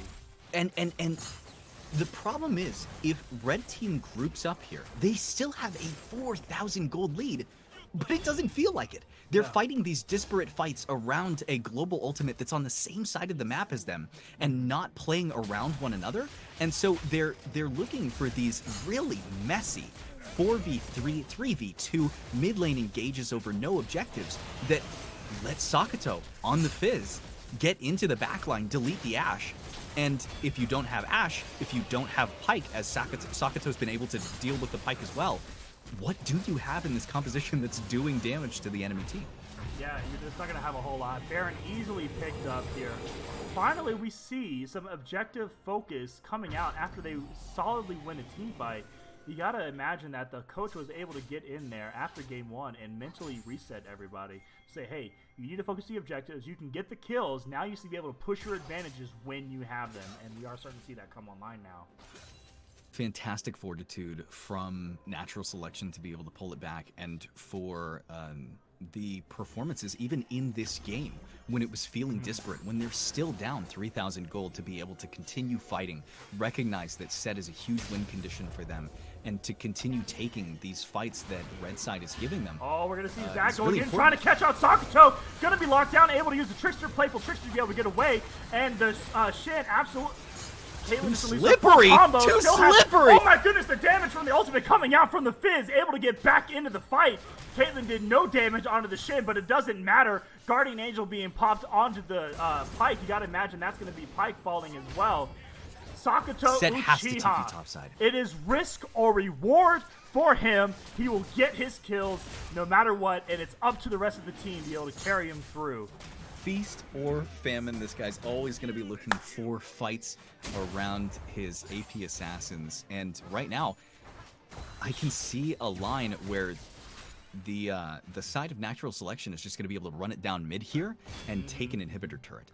Yeah. What is Pure Gaming's win condition when you're just getting barreled down by a set, really closing up inside that tight quadrant in the top side jungle there? And throwing away the gold lead. Trap. Yeah. Great trap placement from Caitlyn there. They're still going to be able to siege this down. They're not going to have any issues. Orianna here maybe dissuading the entire... Just deciding, hey, we're not going to go ahead and do this, even though we have a better team fight right now. Yeah, so. minion wave just not available to be able to... just barely gets away on the Amumu. One thing I'm noticing here, we have a 0-7 Orianna. She needs to be able to use her abilities to get back in this game. You asked me earlier, how is Pure Gaming going to get back into this game? Orianna ball onto the fed Zac, pulls up a huge shockwave plus distortion to get huge damage. That is the wombo combo that I'm looking for to get Pure Gaming back into this game. You're totally right. I think if they actually wait and face down the composition of natural selection and fight a 5-on-5 front to back properly, the game probably just ends. Yeah, you got But they continue to try and force these engages, force these skirmishes, because they don't really know what else to do around the map. I mean, to be fair, all credit to Pure Gaming. Natural selection hasn't been able to get anything done with this Baron at all. It's gone. You're right, it's gone. They've already been used. They weren't able to get enough tower taken, and that was their only siege potential. But this Caitlyn does have two items. Stormrazor Infinity Edge is huge for Caitlyn. She is online, is now able to siege, and that Zeal item is coming through. You gotta imagine, once she gets that RFC, Rapid Fire Cannon, she's gonna be able to siege these turrets no problem. So I wonder if that's what they're waiting for. Amumu might be caught out a little bit. Taunt being used onto the Amumu, but the rest of the team is here. Pike going through. Huge damage coming from the side of Pure Gaming here as well. Oh, but the Ashe is able to pick up a kill onto the Caitlyn. Shows that she does have the better team fighting. Sakuto, are you going to be able to pick up the kill? You got the Ignite going down onto the Shen, but the Pike does pull the Fizz back. Is he a little bit caught out of position here? Only sees blood, only sees forward. That's the only direction he's going today. But the Pike is going to be able to clean up the huge shutdown. How much shutdown was that? Zac going in as well. Huge knockup. Able to free fire on the backline is the Ashe. Set going in, trying to get the huge damage going in. Triple kill for the Pike. Able to go in and pick up this damage. We're going to get a quadra kill. Woo! We got a quadra here in the ESDS, and that is a clean ace coming out from the side of Pure Gaming. That was such a poorly executed team fight. Not the beginning of it from natural selection, but in the middle of that fight, Sakuto just kind of tunnel visioning onto the non-essential carry of Shen. What's the point in killing the Shen? The Ashe was 0 HP in bottom lane, able to solo out the Caitlyn with nobody focusing her. And it put natural selection in a position where they were split apart. They didn't have the Fizz there to take out the CC, the damage carry coming from Ashe. And Ashe was able to just go ham, go to town on this melee composition. Yes, and look how quickly the tables have turned. There is huge pressure being put onto the inhibitor turrets of natural selection. Baron coming up in less than a minute. Pike getting fed. Again, this win condition, this team fight execution, even if it's sloppy, Pike's going to be there to clean it up with all of these other tanks doing marginal damage as time goes on. They're not going to be able to burst you, but Pike will be able to execute you after the damage has been done. But we do have the ultimate being used onto the Shen here from Sakuto Uchiha, trying to run past the Shen to be able to get onto the Orianna. There's a lot of huge shockwaves coming out from Orianna. Is the damage going to be able to come through? Set able to suplex Shen into the death. And then we have the Fizz able to go in on the Orianna, but the ball is used. Huge damage coming out. This is a misnumbered fight now. Pyke maybe arriving a little bit too early. The Braum passive is going to be able to lock him down.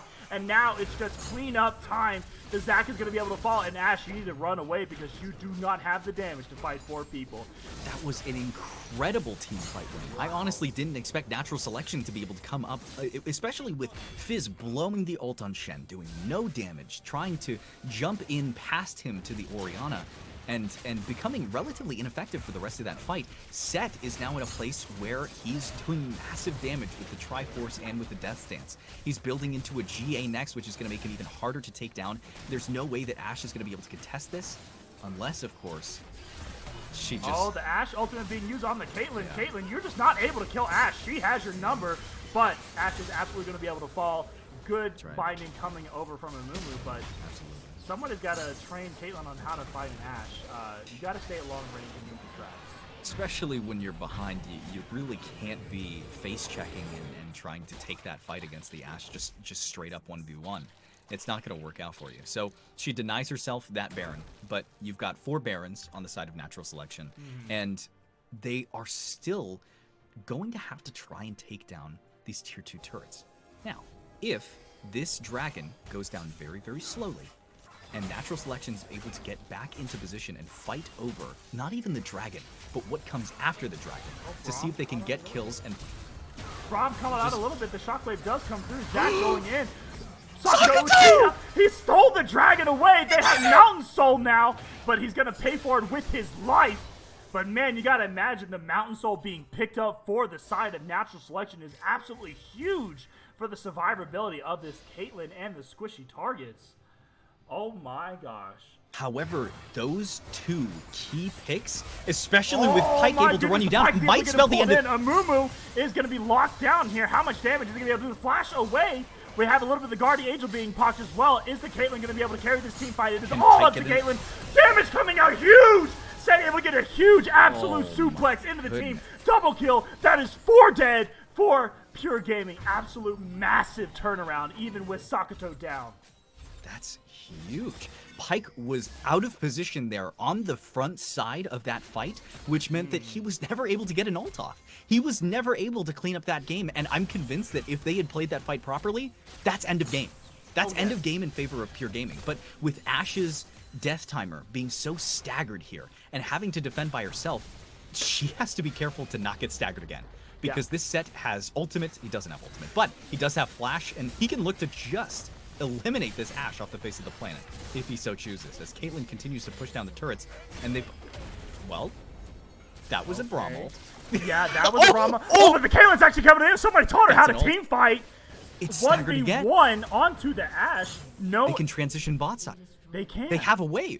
I feel like this is Natural Selection actually taking control of this game, able to put... Orianna! Going the huge damage. What were you doing, Orianna, walking forward? That's Orianna just decided that it was melee time. What? Walking into the composition, and now, unless Shen can do... Like Deck picked him out of the air! Picked him up out of the air! It's gone. This is game, absolutely. It looks like it's going to be Natural Selection taking the game back, able to reset mentally, and taking this game, Sakato Uchiha, putting the teammates on his back at a 13-7 finish. That is a 1-1 series. Ladies and gentlemen, Sakato Uchiha pulling it back from the depths of defeat. Really turning around his whole performance that game. Decided to take his advantages to the bottom. And a lot of really poor macro decision making from Pure Gaming, throwing away the mid-game lead that they had managed to get, and not being able to capitalize on taking team, really just taking team fights at the wrong times, not checking death timers, not respecting how much damage was coming out of the Ashe and how essential she was to making sure that they could get sustained damage in a sustained team fight that they wanted to take, so that they could make sure that Pyke could get his resets. And we saw it with the quadra kill. The Pyke was there. The problem was the rest of the team wasn't really playing around it. It seems like they just didn't recognize the strengths of their own composition and Natural Selection. Sakato Uchiha putting the team on his back. looking real good Basically. in that game, really turning around his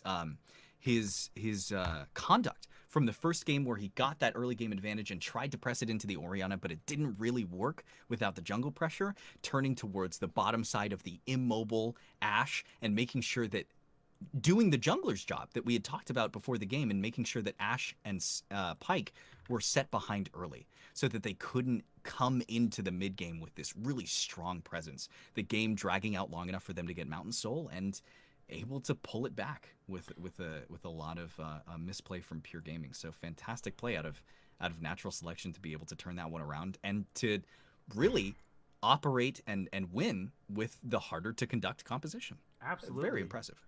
And fortunately, we are going to be able to have Sakuto Uchiha available for an interview post game. I'm telling you, man, this guy absolutely popped off. I want to be able to get him into the call. I am a noob when it comes to Discord, so I might not have it, but I will figure it out. Let's see what we got going on here. All right. New call being made. Sakuto. All right, ladies and gentlemen. Am I in here? Okay. Hi, how are you? Hey. Hi. Sakuto Uchiha. Ladies and gentlemen, we're here with Sakuto Uchiha, who absolutely was able to mentally bounce back from that devastating loss in Game 1 and popped off on this Fizz. Sakuto, Yes, tell us sir. what was going through your head, sir. There were a lot of mechanical and like in lane mistakes that I made in the first game, which was Mm-hmm. it was devastating. I was very, very upset, but I maintained my composure. I came back in the second game with a completely different approach, and I was just determined to shut everything down. I had to win. There was no question about that. Yeah, during the cast, both Timo Swag and I were saying that you only saw red, you only knew how to go forward, and it basically showed this time was feast or famine, and you basically got to feast. Yes, sir. Sakato, if I may also ask a question. It Uh-huh. seems like your macro-oriented decision-making changed from game 1 to game 2. In game Yes. 1, I mean, you had the same matchup in mid against an Orianna. And in game 1, you got an advantage early and tried to continue pressing that into the Orianna to no Mm-hmm. avail. And it ended up in your team not being able to follow up and not being able to get advantages from your gold lead in the mid lane. Hmm. But you transitioned that in game 2 to capitalizing on the bottom side, revisiting that lane over and over and over again. Can you tell me about what went into that decision making change? Was it a coach? Was it something you recognized yourself? What happened?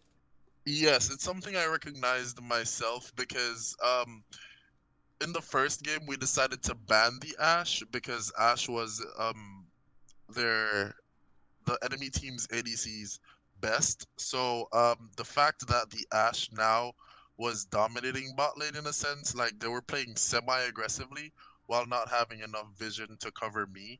I Mm-hmm. decided to just make sure that I shut down the Ashe as much as possible. So she was my main focus. Mm. And then the Oriana as well. I tried to like double back between both lanes while shutting down jungle in a sense. So that was what was going through my head in that regards.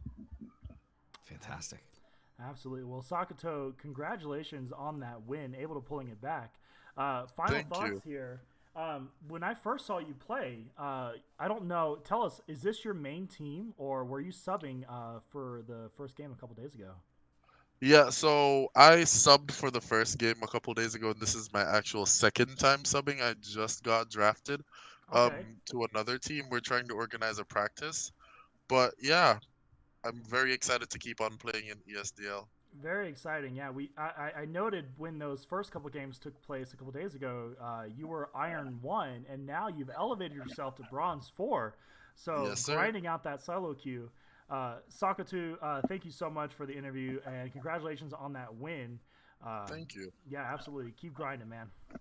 All right, well, thank you. Have an amazing day, guys. You too, bud. Bye bye.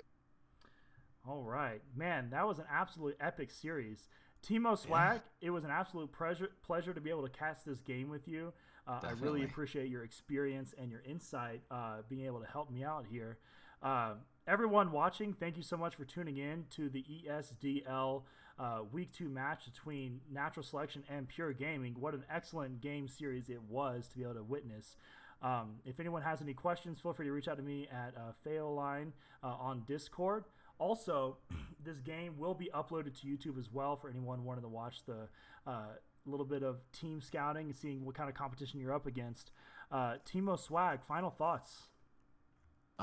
Just a fantastic cast. Really a pleasure, a treat. We don't usually get to see 1-1 turns in ESDL, especially at this low of an elo, but to be able to interview Sakato there and figure out that he recognized what he needed to do with his lead in that second game and then see it executed is just a pleasure. So a really fun game, really fun cast. Really appreciated being able to cast it with you.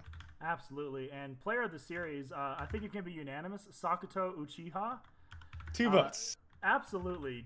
Just able to come back and show us what it's really like to play in lower elo and be newer to the game, but still have that fire and that passion to go in and really limit test the ability of his champion. Not really focusing so much on macro play, but focusing on individual outplay potential is huge for young talent development. So looking forward to seeing how much more he's going to be able to take over this ESDL league.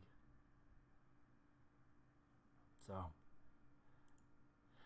yeah, that's going to do it here from me on my end. Again, thank you so much for tuning in to this cast from the ESDL. I am your host, Faoline, joined by casting partner Timo Swag. Again, it was a pleasure, and everybody, have a good night.